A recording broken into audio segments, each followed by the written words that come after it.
Nebezpečný smrtiaci vírus sa blíži k slovenským hraniciam. Podľa maďarského denníka Blik sa u našich južných susedov dvaja ľudia nakazili západonilskou horúčkou.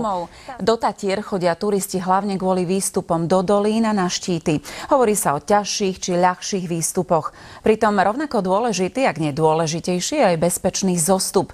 Práve pri ceste dole totiž býva najviac zranení. Zákonov. Takto opoziční poslanci Lucia Žitňanská a Miroslav Beblavý nazvali novelu zákona o verejnom obstarávaní. Tú do skráteného pripomienkového konania predložil minister vnútra Robert Kaliňák. Toho zároveň obviňujú, že sa chce stať najsilnejším ministrom. Dnes pripomína obete holokaustu a rasového násilia. Začali evakuovať 3000 ľudí, pretože sa k životu prebudila sopka San Cristóbal. Konsolidácia verejných financií dosť radikálne skomplikuje najmä životy obyčajných ľudí. Podľa prieskumu agentúry Trenkwalder môžu prísť o zamestnanie 10 000 Slovákov, a to sú vraj len tie najmiernejšie odhady. Rastislava Onderu dňom i nocou stráži jedna mama aj so svojou dcérou.